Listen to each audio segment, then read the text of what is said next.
Хөдөлмөр эрхлэлтийн үндэсний зөвлөлөөс ажлын байрыг нэмэгдүүлэх зорилготой хэрэгжүүлж байгаа ажлын байрыг дэмжих, залуучуудын хөдөлмөр эрхлэлт гарааны бизнесийг дэмжих, малчдын хөдөлмөр эрхлэлтийг дэмжих, хөгжлийн бэрхшээлтэй иргэний ажлын байрыг дэмжих, ахмад мэргэжилтний зөвлөх үйлчлэгийг хөгжүүлэх хөтөлбөрүүдэд хамрагдаж, үр шимийг нь хүртэж байгаа иргэн жижиг дунд бизнес эрхлэгчдийн үйл ажиллагааг олон нийтэд хүргэх зорилгоор хөдөлмөрийн өгөөж нэвтрүүлгийг бэлтгэн хүргэж байна.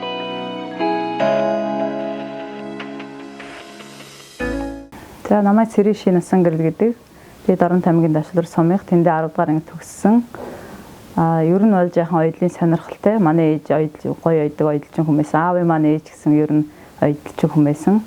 Тэгээд 2015 оноос ер нь Дорнот аймагт ирээд Турк барааны дангуу ажиллаа. Хажуугаар нь бас оюутлаа хийгээ сонирхолтой болохоор тэг оюутлаа хийгээд ингээд явж байна.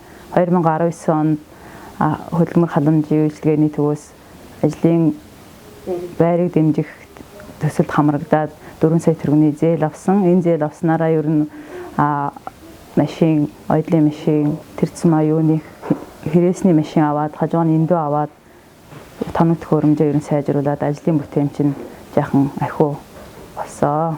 Ер нь бол залуучууд маш хэрэгтэй зээлтэй энэ хүүгөө нэгдүгээр, хоёрдугаарт бас яг ингээд ажиллах гэдэг хүслэр мэлтэй байгаа хүмүүс тийм зээл яг хүнээ зөв болоод авчих юм бол айгүй хэрэгтэй зээл ер нь хугацаа нурт сар-сардаа төлөө явчихна хүүгөө 3 жилийн хугацаатай байд юм билэ. Тэгээд тэр тоног төхөөрөмж авч байгаа хүмүүс чинь тэр чинь удаан хугацааны хамчин төлөхөд бас амархан гайгүй сайхан санагцсан. Яг зөв хүндээд очивол тий яг юм хийхин төлөө ингээд ямар машин оюутлын юм хоёр сонирхолтой хүмүүслээ оюутлын машингуу бас хүмүүс биш тий машин авчихын сан тийм хүмүүс энэ зээлээ авчвал тийм хүмүүс чинь сонирхол нь их байвал яг зөв хүндээ очиод цаашаа өргөжлөн сонирхолгүй хүн байвал бас цаашаа явахгүй хаа гэж бодож байна.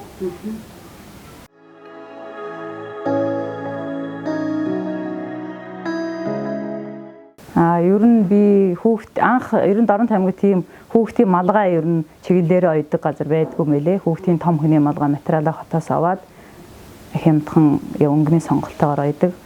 Бас хүүхдийн Монгол цамц тэгээд бурайд гутлаа юм. Тэгээд засвар масвар ер нь сая корона гарах гэхэд л ер нь коронавиг хэдэн сар л залгаа завдггүй маск ойлоо шүү дээ. Одоо их сэрэлгийн хүүхдийн удаан уут хайж ийн. Улирлаараа юу хэрэгтэй вэ? Тэр бүхний оёол тэгээд явж ин да. Тэгээд Турк барааны дангуутай болохоор бас авсан хүмүүсийн хувцас нь томдох юм уу, доороос нь шуум момог тарих юм.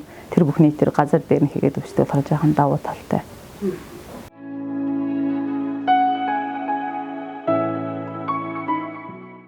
Корона гарснаас хойш нэг улсуудын хил хаагдаад Туркээс би бараагаа татдаг байсан. Тэгээ одоо явахгүй болохоор бараагүй болчих гээд тэгээ би өөрийнхөө Туркээс ирсэн бараагаа нэг цамц гэхэд задлаа загвар гаргаад тэрүүгээр эсгүүр гаргаад бас тий цамц мамц аяж зарж байгаа. Бас нэг давуу тал нь гэвэл одоо нөгөө дангуул сууж байгаа хүмүүс чинь юу яадаг шүү. Өөр ингээд хийх юм наалдахгүй хүн орж ирэхгүй болохоор сууж идэг. Тийм болохоор би болохоор жаахан өөртөө завгүй оёх юм нь орж хүмүүсийн засвар аягүйх орж ирдэг. Тэгээ уйдах завгүй ажил ихтэй л тийм л байдаг л да. Оюутлаа хийж хаад би одоо жишээлбэл хүүхдэд унтлахын хувцас одоо би яг сэрэлгийн хүүхдэд орж байгаа болохоор сая хотоос материал авсраад унтлахын хувцас айсан л да. Тэгэхэд хүмүүс орж ирээд хэдэн настай хүү гэдгээ захиалаад тэгээ яг тэнд насанд нь тааруулаад оёод нөгөө хүүхд нь орж өмсөд таалагдаад баярлаа гэд гарах бас надад бас тэгэл өндөр л байдаг.